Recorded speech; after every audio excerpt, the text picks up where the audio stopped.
समीहसे ततो नो अभयं कुरु सन्दः गुरुप्रजाभ्यो भयं नः पशुभ्यः।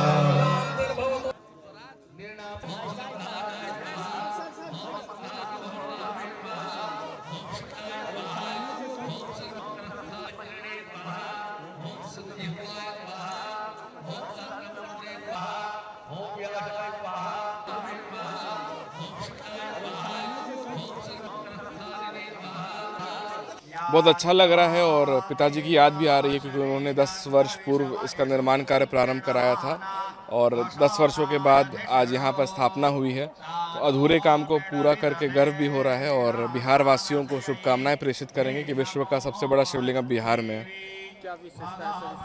ये एक सहस्रलिंगम है। आप अगर गौर करेंगे तो इसमें 1008 छोटे छोटे शिवलिंग बने हुए हैं। इसकी विशेषता ये है कि अगर आप एक बार इस पर जल चढ़ाएंगे तो आपको 1008 शिवलिंग पर जल चढ़ाने का पुण्य प्राप्त होगा और ये विश्व का सबसे बड़ा मंदिर भी बनने जा रहा है। तो आज पहला माइलस्टोन हम लोगों ने अचीव किया है। अब उसके बाद हम लोग आगे लगेंगे। 33 फीट ऊंचा शिवलिंग है और ये पेडिस्टल भी 33 फीट ऊंचा है और कुछ पार्ट शिवलिंग का अंदर गया है और तो ये कुल मिलाकर 51 फीट होता है। बिल्कुल, बिहार तो रिलीजियस टूरिज्म के प्रति काम कर ही रहा है। आप जानते होंगे सीतामढ़ी में माँ जानकी का प्राकट स्थल पर मंदिर का निर्माण हो रहा है और भी बहुत जगह जैसे मुंडेश्वरी भवानी मंदिर में नया टेंडर पास हुआ है रोपवे के लिए। तो लोग धर्म को रिक्रिएशनल एक्टिविटी से जोड़कर एक रिलीजियस टूरिज्म का सेक्टर हम लोग बना रहे हैं और इस पर हम लोग काम कर रहे हैं। ये केसरिया की धराधरती पर केसरिया ध्वज लहरा रहा है। भारत सनातन संस्कृति हिंदुत्व को लेकर आगे बढ़ा है और भारत हिंदू राष्ट्र की ओर बढ़ा है, जिसका प्रथम स्वरूप विश्व विराट इस रामायण मंदिर के परिसर में विश्व का सबसे ऊंची और भव्य और दिव्य शिवलिंग की स्थापना भूतों ने भविष्य। यह शिवलिंग दुनिया के लिए मंगलकारी सिद्ध होगा और बिहार के डेवलप का मुख्य केंद्र बिंदु होगा। अरे आप देख सकते हो कि जैसे अयोध्या में आपने देखा होगा राम मंदिर के निर्माण के बाद वहाँ टूरिस्ट बढ़ गए। आपने देखा होगा पुनौरा धाम में जब भूमि पूजन हुआ है तब वहाँ की आसपास की सिस्टम बदल गया और विकास कार्य बहुत तेजी से हो गया।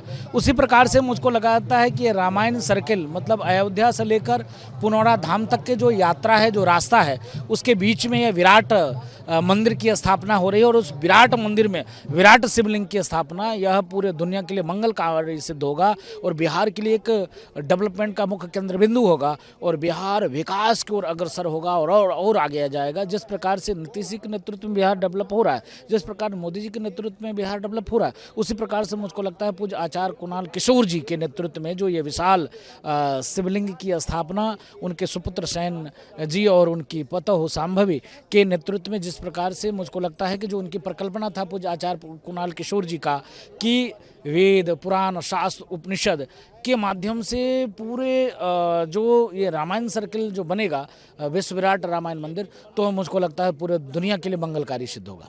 देखिए, निश्चित तौर पर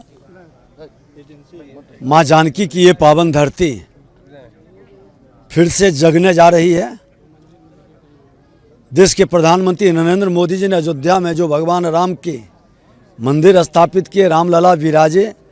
अब रामलला अपने ससुराल माँ जानकी की धरती पर आने वाले हैं और उसके पहले इस धरती पर देवों के देव महादेव जगत पिता के इतने बड़े शिवलिंग का स्थापना कहीं न कहीं एक बड़े धार्मिक आध्यात्मिक केंद्र का ये स्थल पूरे बिहार को ही नहीं देश को गौरवान्वित करेगा। मानवता को एक सकारात्मक ऊर्जा का संचार कर हर मानवता के सुख शांति समृद्धि बढ़ने का अवसर मिलेगा। पर्यटन के क्षेत्र से ये क्षेत्र भी विकसित होगा, हमारा बिहार विकसित होगा और हर बिहारी अपने को गौरवान्वित महसूस करेगा।